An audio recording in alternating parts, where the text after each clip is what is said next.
Good evening, race fans, and welcome back after quite a little bit of a hiatus out here to the Attrition Sim Race Campus Oval Series presented by SM Racing Products. Here to kick off season number 22, and I'll tell you what, race fans, what better place to do it at than the ever iconic Daytona International Speedway. Things are going to be a bit different from what you're used to seeing here with the ASRC Oval Series here this season. Going to be running the Next Gen NASCAR Cup car for the first time ever in league history. And we have a bit more things going on here to spice it up a little bit. One of the first things that you'll possibly end up noticing during these events here this season is that the field has been filled out a little bit extra with a handful of AI drivers added into the roster. For those of y'all who have been tuning in for a while now, have noticed that we sometimes have a smaller driver count here in the Oval Series, so we decided why not try and experiment here this season, see if maybe adding in a couple of AI drivers into the field just to pad it out and spice it up a little bit will make things a little bit more interesting. These drivers, they are going to be treated the exact same as human drivers are in regards to point scoring and in regards to driving standards. So they're going to be getting points at the end of every round, just like everybody else. And if you start intentionally wrecking them, you're still going to get penalized just the same as if you intentionally wrecked other drivers. That's not the only thing changing here this season, though. This is going to be the first season that we are not following the 12-week format. No.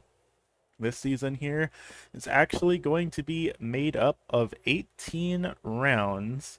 And following that, this is also going to be the first season of the Oval Series that is not using a traditional straight points championship format. Instead, our first 14 races will be the regular season here, and then the final 4 will be a chase style format that is fairly similar to what you see in the current day NASCAR Cup Series here this year. To be eligible for that chase, you have to attend 11 of the 14 races here this season. And since we weren't super positive on what driver counts were going to be looking like here, it's going to be the top 40% of the field in points once we get to the start of the playoffs will be in said playoffs. It's the top 40% up to a maximum of 10 drivers. So we're just gonna have to see what the driver counts are looking like here this season. Then once we get to the playoffs, that's when we'll figure out how many drivers are actually making it into that chase. For those of you who are not familiar, basically the general idea is the top 40% of the drivers, once they get to the start of the chase, their points will be all reset with a difference of 5 points separating each of them. So first place will start with 5,000, then -5 for second, so on and so forth. And then it's basically like a 4-race mini championship to determine who the actual champion is going to be here for that particular season. And taking a quick look down at our track info before we get things rolling here, this is the 25th visit to Daytona International Speedway here for the ASRC Oval Series, but only the 6th, or by ASRC as a whole, but only the 6th visit by the Oval Series itself. Those other, called about 19 visits, were through the various road course racing series that this league has put on over the years. But 3 unique winners in the last 5 Oval Series races. Garrett Hess won 3, followed by Daniel Sparks with 1 and Carl Felver with 1. In those 5 races, we've had 8 cautions, coming out to an average of 1.6 cautions per race. As you can see, though, the field is already starting to get rolling here for our initial taste lap before we go green for this thing. So how about we take a quick look down at our starting grid for today's event. Starting out on the pole in the number 85 Makoni Setup Shop entry, that's going to be the 6-time Oval Series champion out of Denver, Colorado. That's Mr. Brian Zabelski. To his outside in the gear wrench number 93, that's going to be Jason Gardner, the league administrator that puts this whole show on. He's starting off in P number 2. Back in third, that's the 18 of Joshua Rudolph in the Forever Rowdy entry, the driver out of Medford, Wisconsin. That's going to be the 45 of Mark Kluge, also running a Makoni setup shop car here this season. Then back in fifth, it's going to be the number 7 SRC's Foundation entry of Kevin Alessia out of Orlando, Florida. Then from there on, we get to all of our AI drivers. I had a rough time in qualifying here. It's going to be Doc Jones in the 124 back in 6th in the Exalta entry, followed by Amory Jackson in the Logitech car. Mike Rossi going to be coming back in the 8th position in the Liquid Death entry, followed by Lamar Stevens in the Quaker State car. Then we have Curtis Colwell in the Ally entry, followed by Ray Parson in the Miller Tech car, Mick Jacobs in the Kubota car. And then we have a second row for once. It's going to be Danny Yates, Ted Wallace, Cole Matrick, Bo Johnson, and Jason Williams, rounding out the tail end of the field here. But green flag up in the air here for the Daytona 200. We are kicking things off for season 22 of the ASRC Oval Series, and already there's drama, already there's trouble. That's the 7 car of Kevin Alessia around, along with the 104 of Ray Parsons, and already we are under caution just like that. We didn't even really make it across the line there, race fans. Let's take a look back and get a better view of what happened to bring out this caution here.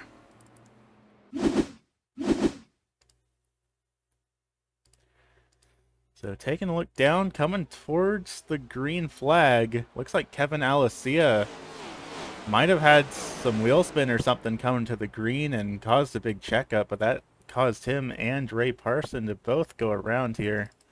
Let's see if we can't maybe get a better view of that, maybe go for the top-down view here. And already, I mean, that's, we'll try and jump a little bit further back here maybe to try and figure out what happened. Looking down at that number 7 car coming to the green, 3 wide already across the line, and just a bit of contact there. And just like that, that brings out the first caution flag on the speedway. We're gonna take a jump back and ride on board here with one of our drivers a little bit further back from the incident. Who do we think has a good view? Maybe the 101 there? Let's ride on board with them and see what we see coming to this green flag.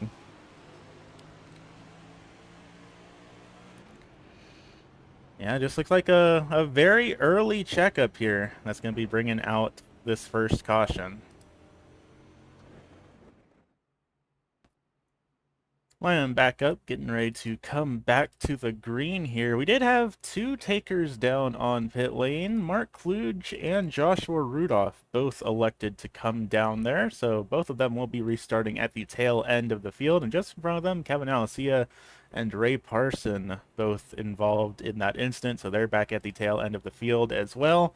But due to the fact that we did not get a single green flag lap in, it is a single file restart here. Going to be Jason Gardner, Brian Sabelski leading the field to green, then Amory Jackson, Lamar Stevens, Mike Rossi, Doc Jones, Curtis Colwell, Danny Yates, Cole Matrick, Mick Jacobs, your top 10 here for this restart. Let's see if these drivers can't maybe have things be a little bit cleaner this time around on this initial start. This is an 80-lap event, 200 miles the distance, so still a very long way for these drivers to be going here. But the pace car is off. We're getting ready to go. Green flag racing once again. And sure enough, there we go. Green is up in the air. We are racing here at the Daytona International Speedway. 5 laps in the books, still a long way left to go, but Jason Gardner and Brian Sabelski are both absolutely pulling away from the rest of the field here on this initial start. Very, very good runs for the 2 of these drivers. I think it's a little bit too early to start saying that tandem drafting is back, but boy howdy have these 2 absolutely pulled away from the rest of the field. Further behind, it's 2 and 3 wide here. It looks like that is the 148 of Curtis Colwell, excuse me. was outside was mostly that 154, that Liquid Death entry of Mike Rossi that's trying to get this outside line going. Kevin Alessia following just behind, trying to help him along with the 45 of Mark Kluge. Those three drivers all trying to get this outside lane sort of working. We've gone back to being 2 wide rather than 3. Now it's just a matter of trying to get the momentum built up and catch back up to these two race leaders of Brian Zabelski and Jason Gardner, because they still have a decent little gap over the field, but sure enough, that momentum did not last for long. The rest of the pack has caught up, and Zabelski is falling back here all the way back to the 121 of Danny Yates. And now we're all back, jumbled back up in the pack racing that we're more familiar with seeing here at Daytona. So it looks like maybe some of these drivers struggling on their initial starts, but of course just the momentum of the draft here allows them to get all sucked back up together. Doc Jones had a bit of trouble there in that 124 machine. Big wiggle coming out of turn number 4. And once again, now we see that third lane forming. Once again, it's being led right now by the 104 of Ray Parson, it looks like. Or no, excuse me, that's the 101 of Mick Jacobs leading that third lane. And they're all going to fall back, lose their momentum, and fall back down into the second lane. So just as quickly as it formed, it's now gone again. Now the 104 machine of Ray Parson going up to the high line. Kevin Alessia also trying to see if he can't make this third lane work up here in that SRC's Foundation number 7 machine. Almost up into the outside wall, coming across the front straightaway here, but fortunately not quite scraping it. That would be a bit unfortunate if that 7 machine did. I'll tell you what an action-packed start to the season it has been. We're only 8 laps in here to this thing, but it has been very hectic in those 8 laps, and mind you, we've still got a whole 17 races left to go here in Season 22, so I guess these drivers they're trying to punch their ticket early to get into the chase at the end of the season. Of course, the chase is not a win and you're in system like the NASCAR playoffs we've seen for the last couple of years have been. It's still on a points-based system, so even if you do win this one race, that doesn't necessarily guarantee that you will make it into the chase at the end of the season. But of course, every race matters, so got to pick up the points where you can. And some of these drivers are eager to get their season started off on the right foot, even if possibly they're being a little bit aggressive, a little bit rambunctious to try and make that happen. Once again, we see Kevin Alessia out on the very top of the track trying to make a third lane work, and it's not really happening for him. He's fallen all the way back down to the 12th position, as there's some big wiggling happening up in the front here. That's the who is that up in the front there? That is the number 140 or 123 of Amory Jackson. No, not the 123 of Amory Jackson. The 143 of Ted Wallace, excuse me. It's taking me a minute here to get used to all these new drivers we have out here in the field, figuring out who is who, but in theory, their paint schemes shouldn't be changing at all here this season. So over the course of the next 18 races, I should be able to get a pretty good handle on who is who out here in this field. But Ted Wallace leading the race over Mick Jacobs, Amory Jackson, Jason Williams, and Curtis Cowell. Jason Gardner running back in the 8th position right now, down 6 from where he qualified in that gear wrench number 93. Kind of just caught in a bubble right here. Not a whole lot of places he can go, but in a long race like this one, a lot of it is just kind of settling into a rhythm and kind of logging your laps here. Nobody wants to be the driver that causes the big one, after all. That's the big thing in a lot of these drivers' minds right here at a track like Daytona, I think, is survival. Basically, any sort of incident at speed here will be race-ending for these drivers, as the 121 there, Danny Yates, has some damage to the front of that machine, it looks like. It looks like the nose was punched in a bit behind Kevin Alessia. That might have some negative effects on his aerodynamics later on in this race. And that might also have an effect on his ability to push the cars in front of him. Because, of course, here at Daytona, these drivers are making nose-to-tail contact with each other. And that damage might build up on these race cars and start causing little bumps like that to upset the rear end and possibly cause an incident. So we're gonna have to keep an eye on that 121 machine, see if that nose damage doesn't cause any issues for him. But still, even pace all around the field here. As we have a car up into the outside wall. That is the...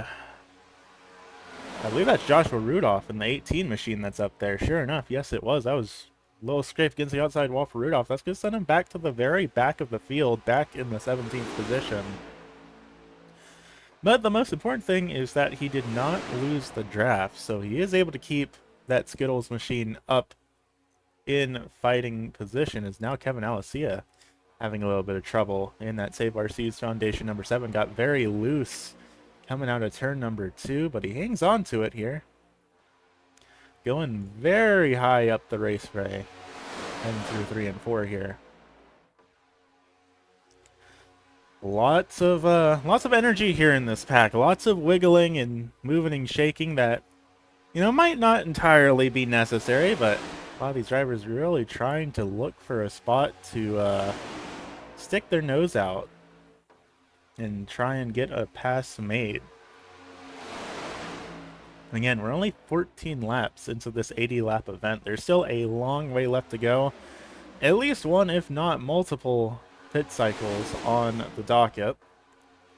And you might be thinking to yourself, these cars are going maybe a little bit faster than you expected, and there is good reason for that. That was something else that I forgot to mention when going over the new format here this season.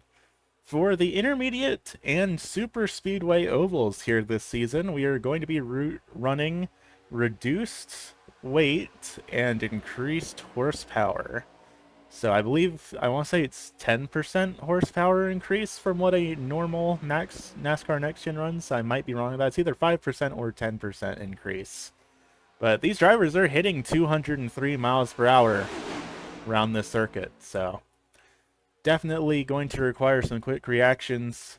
But we'll be running these modified versions of the Cup cars for the intermediate ovals and for the super speedways like this on the road courses, and the short tracks they'll be your standard old Cup cars, exactly what you expect from the real life NASCAR Cup cars.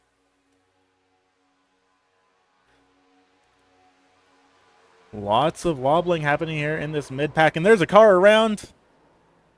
There are cars flipping down the back straightaway, and the green flag is still out, surprisingly. I am shocked that there's no caution flag yet. That's Cole Matrick, Brian Sabelski, Mark Kluge, Joshua Rudolph, Kevin Alessia, all involved here. But the green flag is still up. No, there's even more involved. Ray Parson, Jason Gardner. I'm starting to think that the caution flag is out, and we're... Okay, the caution flag is out. It's just not showing on our live timing and scoring. So that's refreshing to see. I was really afraid there that there wasn't going to be a caution for that instant. So while these drivers get themselves situated, let's take a look back and figure out what exactly just happened here.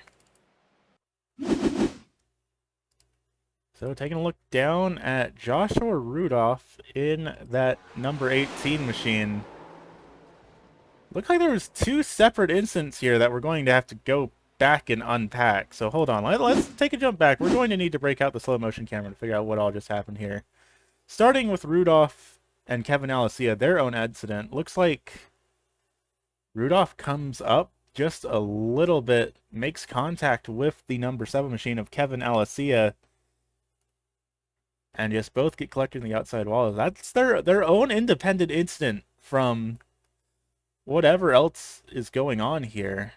We seem to have a lot more that we need to unpack. So let's jump a little bit further back and figure out what this other incident is. Already starting here, looks like perhaps maybe there was contact between Kluge and Sabelski? Hold on, let's take another look here. Try and slow it down. Looking down at Ryan Sabelski in the 85, oh, looks like a little bit of a nudge to the 45 of Mark Kluge. That gets into Cole Matrick in the 120 machine. Both of them end up in the outside wall. Massive impact, and then off the roof of the 85 of Sabelski. And Matrick just ends up going rolling down the front straightaway. I'll tell you what, this increased horsepower, there's one thing for sure. It definitely brings increased amount of drama to the incidents. And look at just how quickly that all unfolded.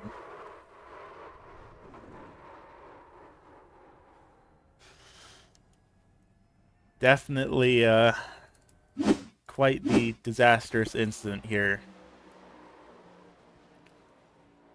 And just looking at that at full speed, that's just a gnarly impact for all of these drivers. I'm going to be surprised if a lot of them are able to keep going here today. Gosh, just massive impact. And sure enough, Cole immediately brings it to a stop and takes the tow down the pit lane.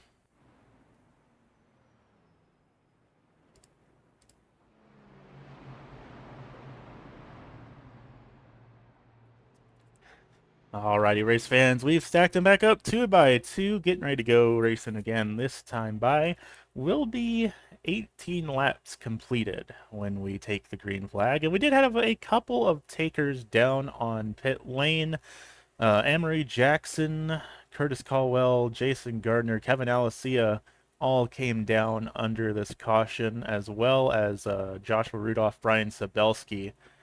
Mark Kluge still down on pit lane. Looks like he's having to get some repairs done to that car. And it looks like Cole Matrick may have retired from this event, possibly. No, Cole is on the raceway. He's just being scored a couple laps down. So all drivers are still out in the field, still racing. Mark Kluge has made his way out of pit lane.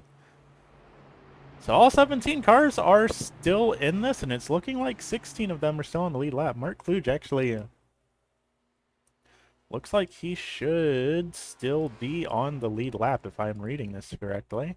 We'll check again when we come across the green flag, make sure that is all correct. But it looks like he's on the lead lap. Pace cars in, we're going to try this thing again. Mick Jacobs, Ted Wallace, Lamar Stevens, Jason Williams leading the field to the green here. And a very late restart here, but green flag up in the air. Now officially starting lap number 20. And it looks like a much more even restart here. No big pulls away from the two front runners like we saw after the last caution. Already lots of drivers seemingly trying to get down to the bottom of the raceway. We do have a little bit of a second lane going, but it only looks like it's a couple of cars here. We got Mike Rossi in the 154.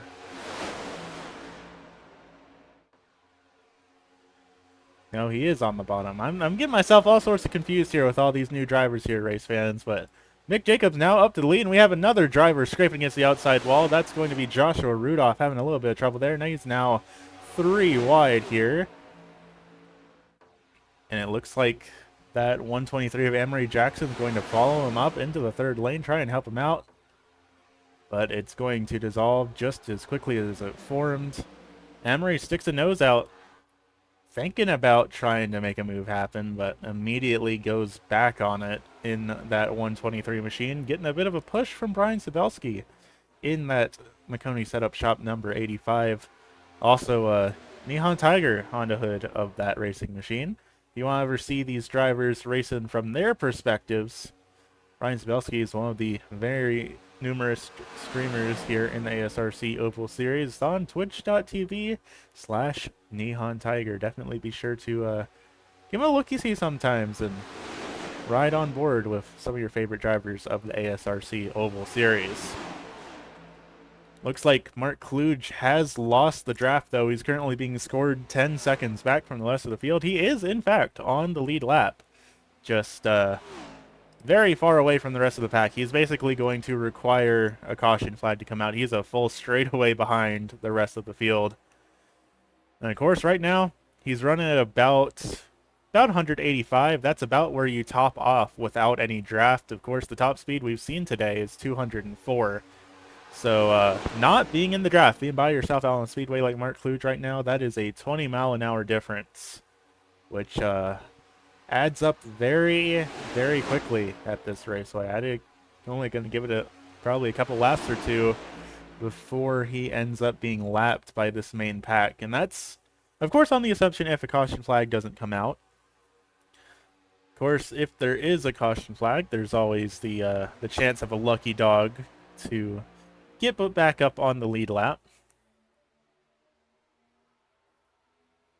And one of the things to keep in mind here, there are bonus points up for grabs here in the ASRC Oval Series. There's a point for at least leading one single lap, which I'd imagine a track here like Daytona, we're going to see lots of drivers getting that lap-led bonus. There's also a bonus for leading the most laps, which so far I'm not positive on who has led the most laps quite yet, but there is a quick way to check here. So let's see, we're at 4 for Mick Jacobs, none for Mike Rossi yet, 2 for Curtis Colwell, 3 for Ted Wallace. So you can definitely see there's been a lot of drivers that have already led at least one lap to be picking up that bonus. But of course, the final bonus after that, which is the one arguably considered most integral to ASRC's core values of clean, respectful racing, is the bonus points up for grabs for running an incident-free race. And I'll tell you what, so far with some of these big instances we've had so far, I'm a little bit worried that might not have a lot of them to go around, but we'll see how things play out to the end of this. So there might be a couple of drivers that are still able to pick up that clean race bonus. Looking ahead to the rest of the season after this, we're going to be going to Echo Park Speedway in Atlanta. So it's going to be another similar super speedway style race to this, then Las Vegas Motor Speedway after that, followed by another intermediate at the Darlington Raceway, and then Bristol Motor Speedway, that short track, will be rounding out your first 5 races here of season number 22. Of course, racing every Monday night with the exception on holiday week, so I believe we are taking a week off for the 4th of July. Not next week, but the week after we'll be off for 4th of July. But for now, we still have more than halfway left to go here at the Daytona International Speedway. It is 2x2, basically all the way back. Ted Wallace and Mike Rossi leading the field. Jason Williams, Lamar Stevens running back behind them. Wallace going to try and drop down to the bottom side in that 143. See if he can't make that lane work a little bit better for him than the outside line is. And so far, it seems so good. It seems like that outside line is struggling here a little bit as Kevin Alessia back there once again going up to the high line and trying to make a third lane here. And it looks like might be trying to collaborate a little bit with Sabelski and Gardner back there to try and make that third lane work. Down on the bottom still is the 18 machine of Joshua Rudolph. That one's throwing me for a little bit of a loop too, because I'm used to seeing Rudolph driving the 188. It looks like a change of number this season for that driver. And still, Kevin trying to make the third lane work here, trying to get any sort of momentum built up together with Sabelski and Gardner, but no, Sabelski's going to drop down to the bottom line and join in together with Joshua Rudolph here. For the back, Mark Kluge still really hoping for a caution at some point, because right now we're running roughly 45-second lap times, and he is about 30 seconds behind the main pack here. So starting to get into the territory of being at risk of being put a lap down here. Of course, like I said, there is the lucky dog. If push comes to shove and he really needed it, he could potentially get some spots back through that. But We've also seen Talladega races and, by extension, some Daytona races go completely caution-free. So we're going to have to see how that goes. With how some of these drivers are moving and shaking around here up towards the front, I'm getting a little bit nervous that we might see another caution flag come out at some point here soon. But we'll just have to see. Well, maybe we can give them the benefit of the doubts. Maybe they'll impress us and prove us wrong. Lamar Stevens in that Quaker State machine gets a little bit out of shapes, goes up to the outside line, and surprisingly, a lot of the other drivers decide to join him. Mike Rossi in the Liquid Death entry, he comes out to the outside line. Same with Danny Yates out there. And I believe that's also, I think, Jason Williams that joined him on the high line, as well as still, many laps later, Kevin Alessia continues to run at the very top of the raceway and try and make the third line work. Jason Gardner is going to join him up there. At least now they're starting to get a little bit side by side with some other cars, so that might be their opportunity to finally make some moves here. But I don't think that two cars by themselves can really get the momentum they need to push around this outside line, particularly with how far back Gardner is. Gardner's not really bump drafting or pushing Alessia to get that third lane moving further. Those two drivers, they might just be stuck back where they are here for the time being. One driver that's making some moves, though, Brian Sabelski, has moved all the way up to 6th. He started out on the pole of this thing, so he's falling back just a bit. And watch out, there's contact going on. Uh-oh, caution flag out once again. And once again, it looks like our timing and scoring panel is not wanting to display the cautions here, but caution flag should be out here for that. Sure enough, yes, it is. Lights are on around the speedway. Caution flag number 3 here at Daytona International Speedway. Let's take a look back, see what happened here to poor Kevin Alessia that has found himself in incident after incident here in season number 22 so far. Together with the 104 of Ray Parsons and the 93 there of Jason Gardner. Let's try and jump a little bit further back, see if we can't take a look at things from a further distance. This is from coming through turn 4 here, and I believe the exit of turn 4. Yep, that 122 machine comes down, bumps into the 85 of Sabelski, and bumps back up into the 7 of Alessia, and Alessia kind of just loses it, collects the 104, collects the 93. Everyone else managing to get through here relatively incident-free, it looks like. But definitely not what those 3 drivers were hoping for there. Let's take a look back. Let's ride on board with the 18 machine of Joshua Rudolph, see what he saw coming into this incident here.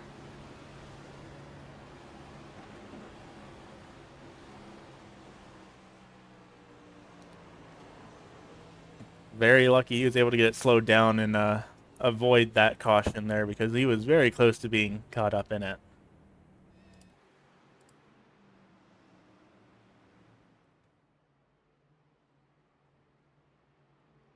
Got him racked back up again, 2 by 2. We are getting ready to go green flag racing once again. Will be 33 laps in the books as we take the green here. Many more takers down on pit lane. The large majority of the field electing to come down under this caution.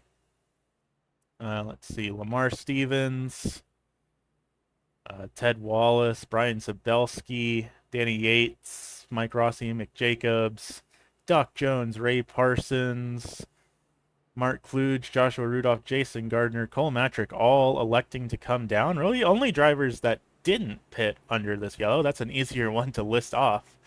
Bo Johnson did not come down, nor did Curtis Colwell. Those are your 2 front runners on this restart. Nor did Jason Williams, Amory Jackson, or Kevin Alessia. So your top 5 cars here have not come down pit lane under this yellow. And 2 of them, Bo Johnson and Jason Williams, your 2 front runners in the 112 and 148, they have not come down pit lane at all yet here in tonight's event. They are the only drivers that so far really trying to stretch this field. Seems like as far as they can get it to go. So we'll have to see how that works out for them. It's good to see some varying pit strategies here, but these two drivers eventually they are going to need fuel at some point here in tonight's event. Pace car is off. We're going to be going green flag racing once again. And once again, we start rising up through the gears, starting a little bit earlier than before. And Brian Sabelski immediately jumps to the outside line, and he is making moves up there in that number 85. He's moved all the way up to 6th. And just as much as that ground was gained, it immediately seems to be lost again. Initially, he got a really good jump on that restart, but once everyone got up to speed and the momentum started building, he just lost all that ground again. That's going to move him back down to the 10th position currently here in that Makoni setup shop number 85 machine. But this caution was good news for Mark Kluge, who is now part of the main pack and on the lead lap. And Cole Matrick was our lucky dog in that 120 machine. He is not on the lead lap, but he's been given one of his laps back, so now he's only one lap down. Should we have another caution that Matrick is not involved in, he will be back on the lead lap here. Right now, it's Amory Jackson and Curtis Colwell leading the front of this race. I believe this is Jackson's first lap sled, so that'll be a bonus point to them for leading a couple laps here. Mike Rossi in the 123 machine, or no, that's the 154 in that Liquid Death entry. I don't believe Mike Rossi has led any laps yet, so they're probably going to be the next driver really trying to push their way up to the front to get one of those lap-led bonuses here. But I don't expect Stevens or Colwell to actually make it easy for them to do so, so we will just have to see here what they are able to do. Slowly but surely starting to approach the halfway point of today's event, though. Only 3 laps left to go. We'll make it 4, actually, until we cross the halfway point. Some of these drivers should be A-OK on fuel. We've had, especially Mark Kluge. Mark Kluge has come to pit lane 6 times now in that number 45 machine, and he has put fuel in that car every single time he's come down. So he has the most fuel of anybody in the field right now. And I would imagine if you're the driver of that 45 machine, that's a pretty good thing to be feeling.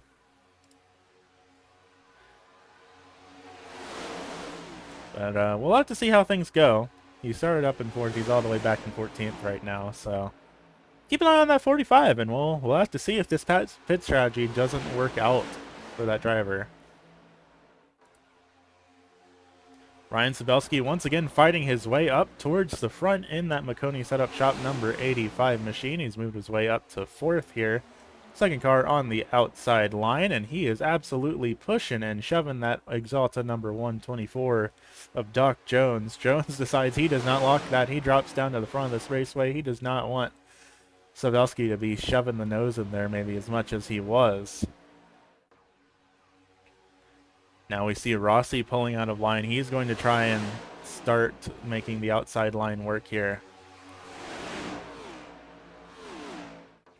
And once again, we are 3 wide with the 121 of Danny Yates out there in that 3rd lane together with the Mobile 1. I believe that's the 120 of Cole Matrick, who is not on the lead lap right now. Well, it looked like he was going to help him, but never mind, changed his mind. He immediately dropped back down to the bottom. First chance he got. Now starting to close in on the halfway point of this race. 39 laps will be officially complete across the line. 41 to go here. I'm really curious on when we're going to see Bo Johansson and Jason Williams come down to pit lane. Those are 2 drivers that still have not pitted at all at any point here in today's race. You can see here the laps that everybody came down and pitted on. Most people came under that first caution for lap number 17, everyone else for lap number 32. But no pits so far for Williams or Johansson.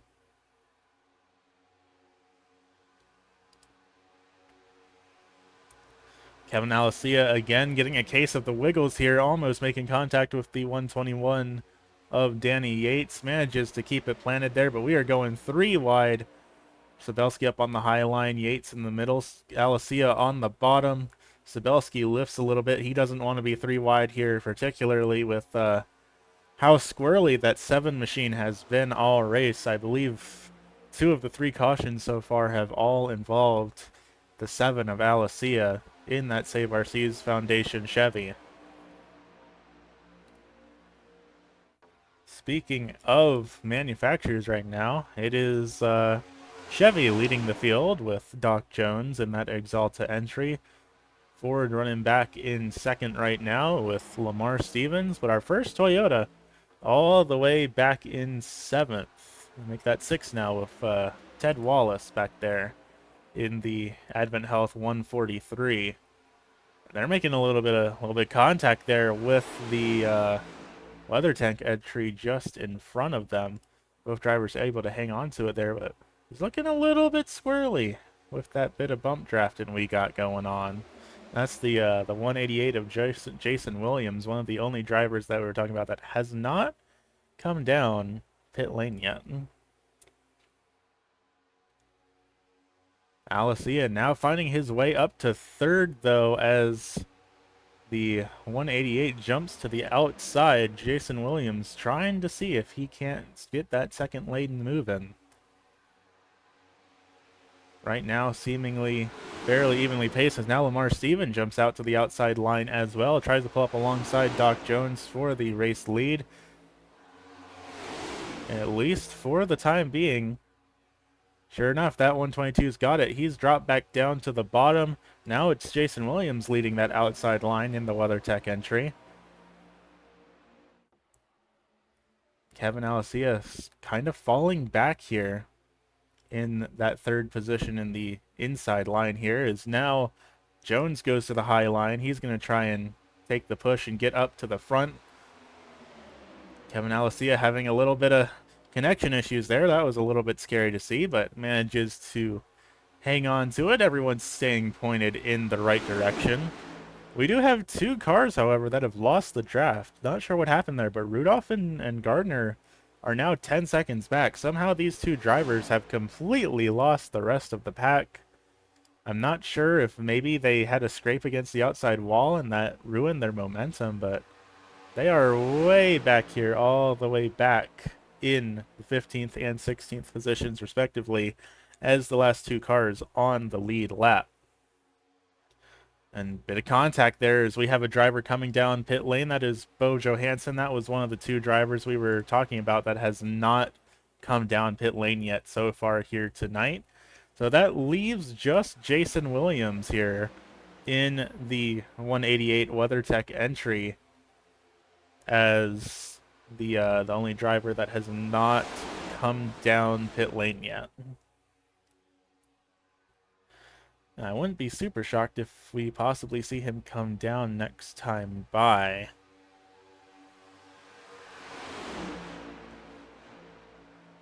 Though it will be... No, he's got down to the bottom. I was about to say it's going to be hard for him to come down from the high line, but he's managed to work his way down to the bottom. Will we see him peel off? Yes, we will. Jason Williams going to be coming down, and that will be our only remaining car that has not come down pit lane, though. Doing it on their green flag, that's going to be insanely risky for them. They're not going to have any drafting partners to work with when they come back out onto the raceway. Johansson back up onto the raceway in that 112 machine, but he is going to be lapped here by the field. And possibly passed by Cole Matrick as well, because Matrick is still a part of this main pack. So we'll just have to see here. Staying down on the bottom's very risky. Hopefully this doesn't cause a huge checkup. Alessia jumping to the high line is, sure enough, the inside line does get slowed down a little bit by that slow car coming out of pit lane. Doc Jones going from the race lead all the way back to only 4th, so not quite as bad as I thought. Ted Wallace, Lamar Stevens, Danny Yates, the only 3 cars that really managed to get around and avoid him. And now Johansson pulls up to the outside to try and be a little bit less interfering with the front of this battle, though he is getting a push from behind from the 154 of Mike Rossi.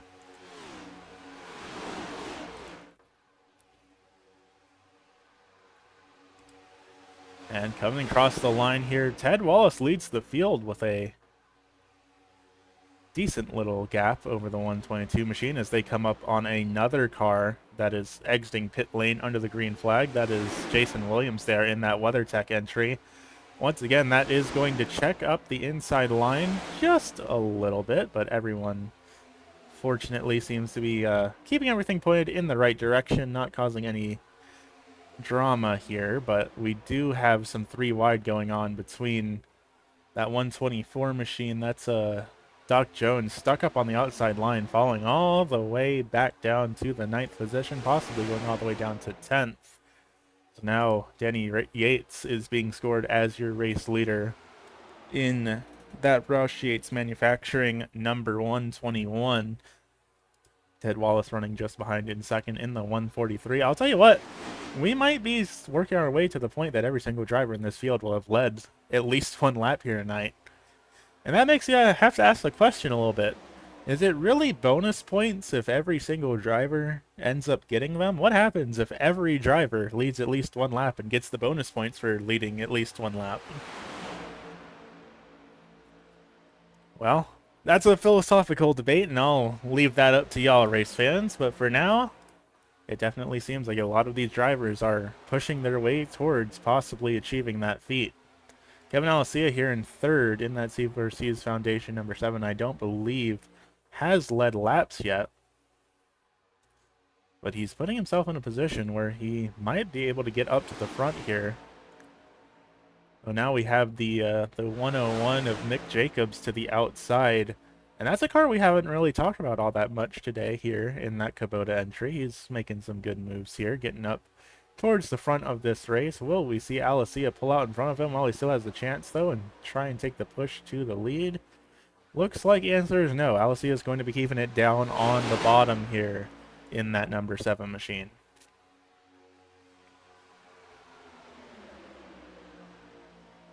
As the sun starts to set, though, the track is going to start cooling down, and that means the speeds are going to get even higher.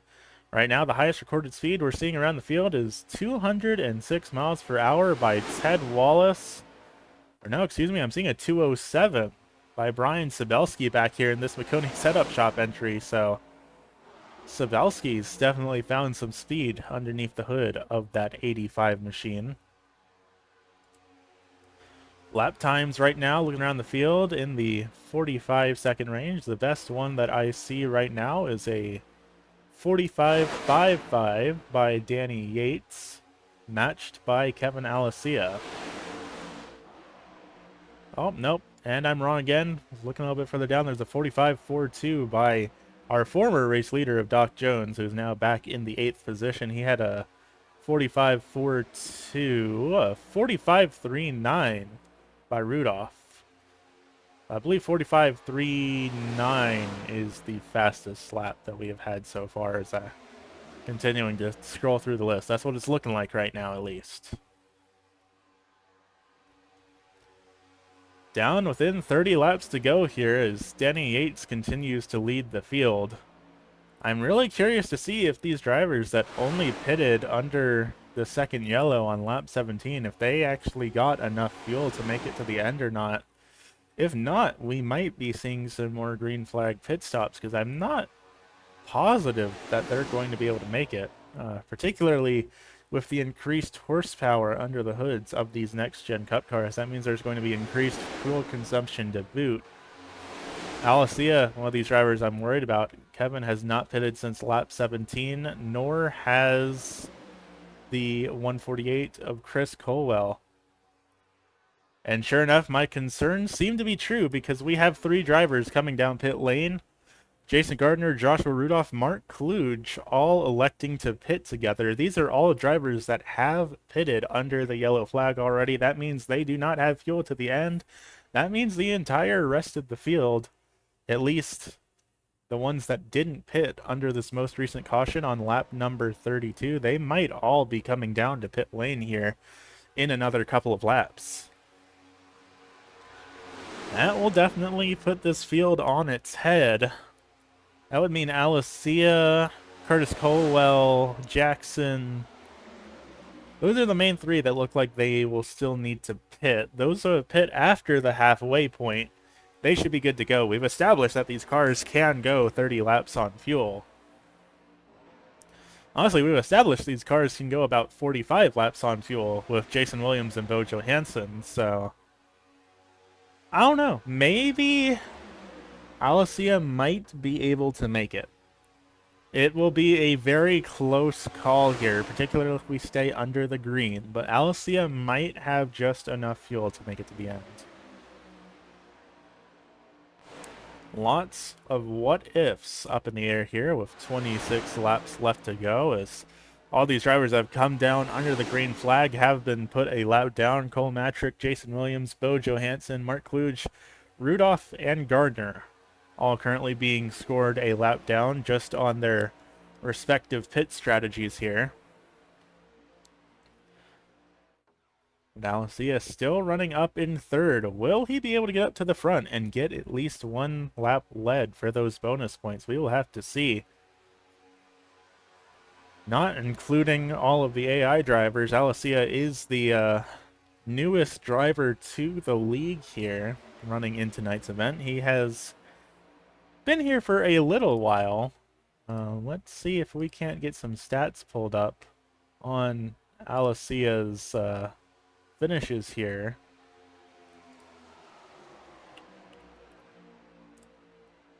This will be Kevin's 33rd start here of the ASRC Oval Series.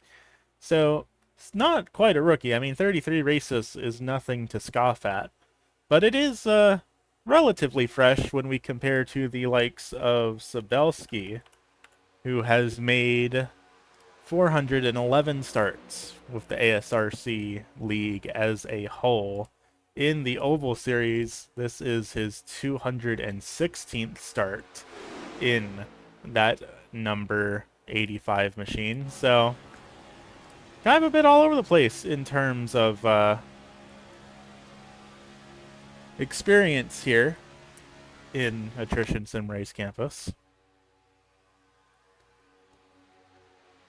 I'll tell you what, everyone's still keeping it wide open here. It doesn't seem like there's any thoughts of pitting anytime soon for these drivers that are still out on the raceway.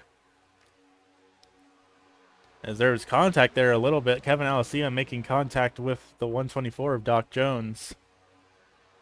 Everyone keeping it pointed in the right direction, but that was a little bit scary to see. It's never a good time when these cars start ping-ponging off of each other.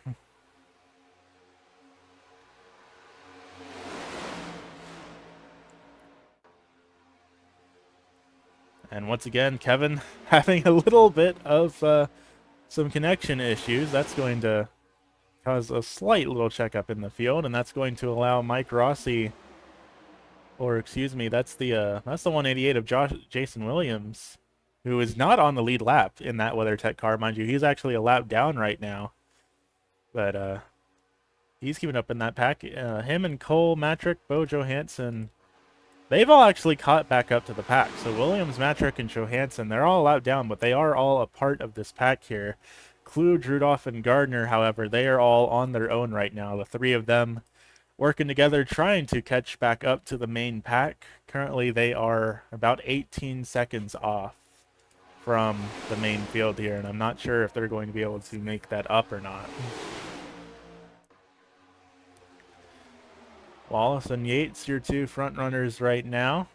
Jones and Rossi back here in third and fourth. Both drivers, really everyone just kind of running these two lines. Of course, I say that, and we have a taker up on the high line. That's Ray Parsons getting shuffled out of line a little bit. He's going to fall back here. And now Kevin Alicia, sure enough, he takes the dive down to pit lane. He does not have the fuel to make it to the end. And that means more than likely we're going to see Curtis Colwell come down to pit lane here in the next couple of laps as well. If Kevin doesn't think he can make it, then Colwell shouldn't be able to either, because Colwell's running the same strategy that Alicia was. And of course, as is always, a little bit scary to see, Colwell is on the outside line, so if he wants to come down, he's not in a good space to do it, as we are 3 wide for the race lead between Jones, Yates, and Rossi. 3 wide, multiple rows back at that, as the Mobil 1 120 machine joins that outside pack here, and now is the only one on the outside in that 120 machine. Things are getting spicy here up at the front of this field, race fans. The drivers maybe not being very patient with each other anymore. We've still got 20 laps left to go. That's about 45 miles of racing. But you know what? If all these drivers, if they're going to decide that they want to be in go mode right now, then who am I to try and stop them here, race fans? This is the action that you all come out to see anyways. As concerning as it may be, as I reiterate, we're going 200 plus miles an hour here, and sure enough, the 123, Amory Jackson is going to be coming down to pit lane. That still leaves Colwell in the 148. He has to come down at some point. He's on the same strategy as several other drivers, and I see no real way that he can make it to the end in that 148 machine. 19 laps left to go, though. Ted Wallace continues to lead the field. I believe he is the driver with the most laps led right now, with 11 to his name. Taking a quick look around the field here, and it seems like the general consensus is yes. Danny Yates close up there, but not quite. And Curtis Colwell, sure enough, is going to make the call to come down pit lane all by his lonesome. That might just be his race over with here for that 148 machine. But that still leaves us with a comfortable 8 cars plus several lapped cars battling out in this main pack here. Sabelski at the tail end of it, and I think he's at the tail end very intentionally. I'd be surprised if this 85 machine isn't running at 85 90% throttle here and just kind of saving fuel and tires and, pushing just enough to stay in the draft, but otherwise waiting for a mistake to happen in front of him. And it looks like he's going to link up together with Kevin Alicia and try and push him up to the front of the pack, or at least back into the draft.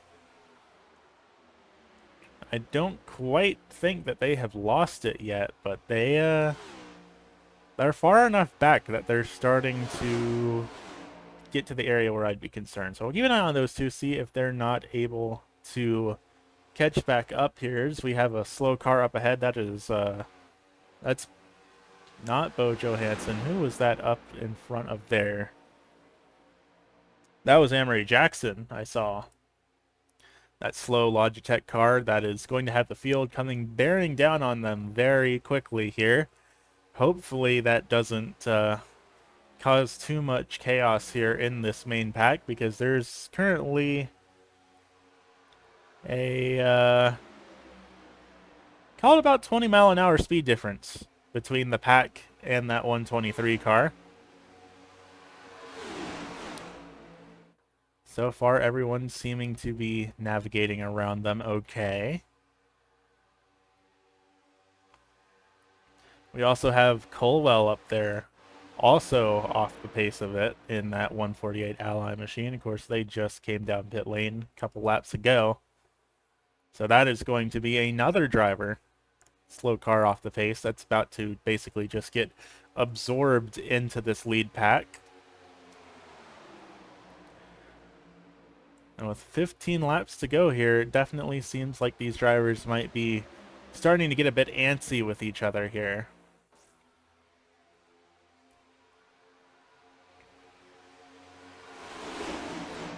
See a car coming out trying to start a third lane here. That is the 112 machine, I believe, of Johansson, who is not on the lead lap, but still involving themselves in this battle just as much as anyone else. It definitely seems like this bottom lane, this is the place to be right now. Ted Wallace continuing to lead laps here tonight, with Lamar Stevens behind, just giving him a push all the way around here.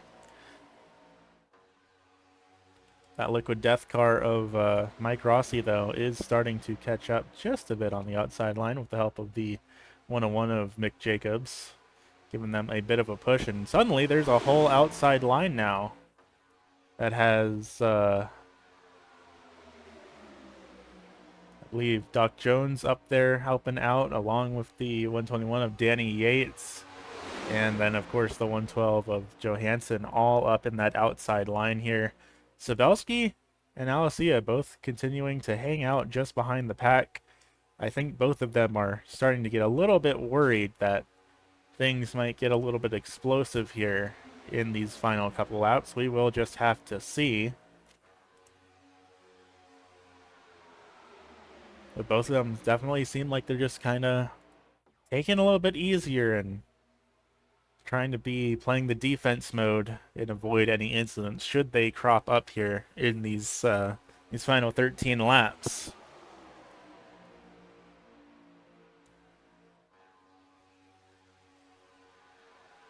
But neck and neck here for Wallace and Rossi. They just really haven't seen the outside line come up and lead laps all that much here tonight. I mean, it's neck and neck right now between Rossi and Wallace, and sure enough, Rossi is able to get up to the front, take the lead in that 154 machine, so that will be at least one lap led to his name here. Wallace still continuing to push hard down on the bottom in that Advent Health 143, though. He has been looking very good so far here tonight. He's going to try and pull up to the outside line, see if that doesn't do anything for him. And that 101 machine, that Mick Jacobs really has just been kind of find himself relegated to pushing whoever decides to jump out in front of him. Wallace immediately drops back down to the bottom as soon as he clears up, though. And he has a little bit of a gap. The question always turns into, is it too much of a gap, though? Because now the 154 of Rossi's pulling out to the high line, trying to get around him. 11 laps left to go here, and it still really could be anyone's game here in these top 8. Wallace on back through Sabelski, like they're all within a nice little bubble together. And honestly, Sabelski's at the point where he's starting to close the gap up and actually get involved in these battles here. I think he's come to realize that it might be start getting to the point where he needs to start making passes on the off chance that this thing does stay green to the end.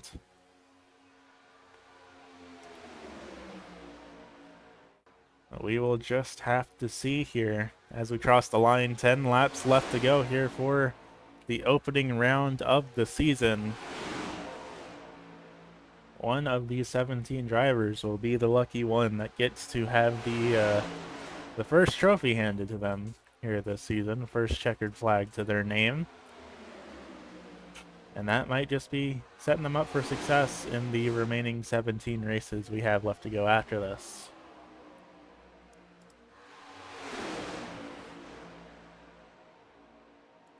Wallace once again up to the front, continuing his streak of most laps led here in that 143 machine. Now it's going to be Jacobs leading the outside line, but falling back here, getting passed by the 122, the 124, and that lapped 188 for good measure as well. But here comes the 120 into the picture. That's Cole Matrick starting to get involved in this battle again. Not on the lead lap, but possibly pushing some teammates up towards the front, trying to help out here. Going to be 8 to go once we come out of turn number 4 here. I say as we're heading down the back straightaway. That's or no, we are heading down the front straightaway, and we have a bunch of takers down on pit lane. Rossi, Wallace, Jones, Sabelski all coming down, and Sabelski spins it on entry. That might just be Sabelski's race over with just like that. The green flag is still up in the air, It just gets a little bit of a tire dip into the grass, and that sends that race car spinning around. Definitely very unfortunate for the driver of that 85 machine.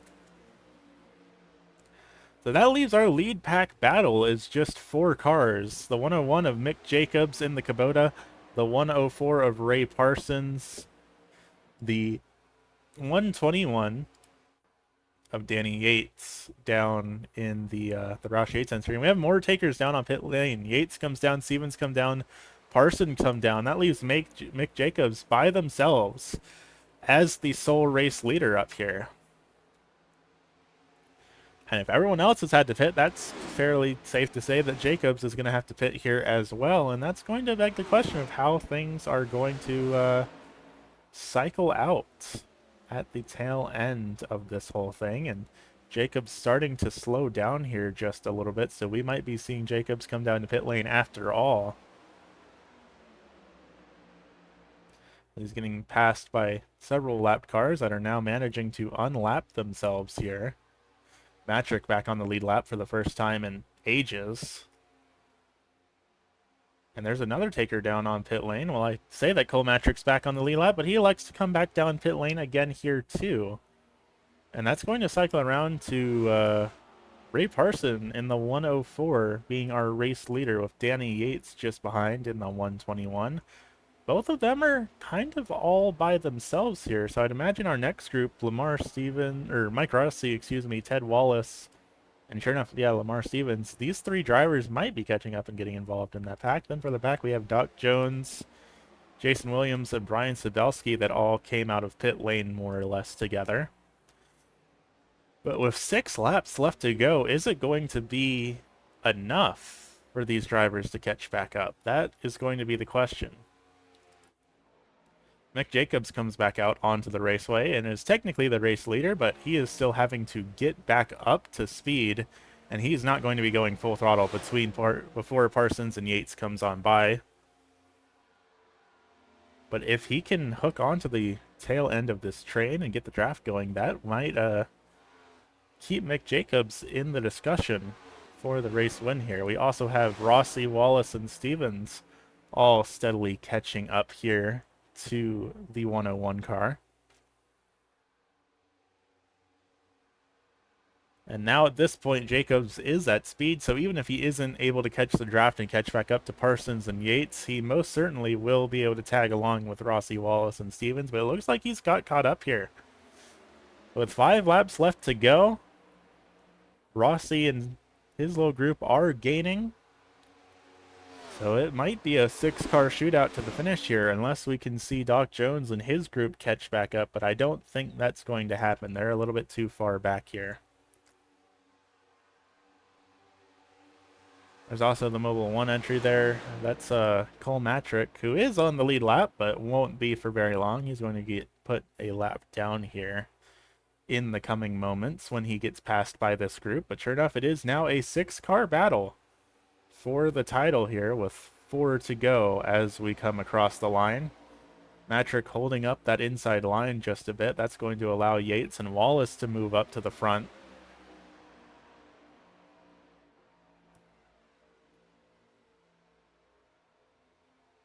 For a second, it looks like we were about to go 3 wide there, but not quite, as that 122 joins the outside line and tries to help some momentum get built up there. And sure enough, Jason Williams and Doc Jones group, they are all a full 10 seconds back from our race leader. So unless we have a caution, they're not going to be catching up to this lead pack. Cole Matrick again decides to come down pit lane. He's no longer involved in this battle, and he's probably going to be finishing it off in the last position, considering Alicia is out on the raceway. But 3 laps left to go here. Ted Wallace, your leader, followed by Danny Yates and Mick Jacobs. Jacobs by himself out on the high line here. With that 154 of Mike Rossi is going to come out there and try and help him out. And now we also have Yates on the high line, and he has lost the lead to Ted Wallace and Lamar Stevens. Now coming up to 2 to go here.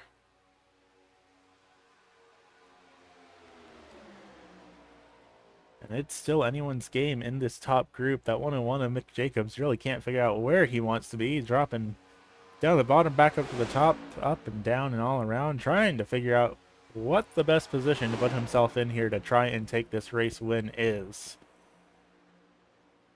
Now it's Wallace and Stevens here, your two front runners. Stevens has been pushing Wallace basically this entire race, but now he's going to try and win it for himself. But is he making the move too early? There's still 2 laps left to go here. More like a lap and a quarter as we come out of turn number 4.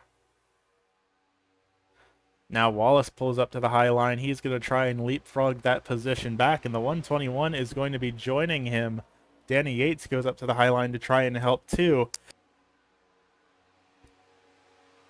2.5 miles left to go to decide our race winner here for the Daytona 200, and it's Wallace and Stevens, your 2 front runners.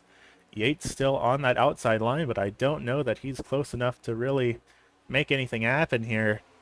The 104 of Parson pulls out, tries to get involved in this battle as well, try and push that 121 to the finish if nothing else. Coming out of turn number 4 though, it's going to be Wallace and Stevens. Stevens not able to pull out because that 121 is there. Checkered flag is up in the air. It's going to be Ted Wallace pulling across the finish line as your race winner here for the Daytona 200. It's going to be Stevens pulling it down in second. Danny Yates rounding out your podium here. Then Rossi and Parsons, your top 5, as the rest of the field bringing around the speedway and bring it on home. What a chaotic race it has been here at Daytona, but I guess that's what you should expect when you're running cars with horsepower increase past what is normally allowed, reaching speeds of 208 miles an hour is the highest that we saw out of that Kubota of Mick Jacobs. But Ted Wallace going to be the driver that brings it on home here tonight. What a race it has been here for these drivers. Unfortunately, we're not going to be able to get any of them for an interview here tonight, but what we can do real quick before we call it a show here at Daytona is take a look at our race results as they run. Ted Wallace, you're going to be your race winner here in that number 143 machine, followed by Lamar Stevens, who was right there at the end, right there with him all race, but not quite able to take home the checkered flag. He's going to bring it home back in second. Back in third, Danny Yates in the 121, followed by Mike Rossi in fourth, and Ray Parson rounding out your top 5. Back in 6 is going to be Mick Jacobs, followed by Jason Williams, Doc Jones, Ryan Sodelski, and Curtis Colwell rounding out your top 10. Then following back at the tail of 10 of the field is Anne-Marie Jackson, Bo Johansson, Mark Luge, Jason Gardner, Joshua Rudolph for your top 15. Then the final 2 drivers that unfortunately weren't able to finish it off on the lead lap, that's Kevin Alessia and Cole Matrick. So that's what we've got here from the Daytona International Speedway here tonight. 200 miles of racing in the books. Next week, heading on over to the Echo Park Speedway at Atlanta for a 98-lap event. It's going to be another kind of super speedway styled race, and I think it's bound to be a fun one. For now, though, thank you all for tuning in, and I look forward to seeing you all next time. Have a good one, race fans.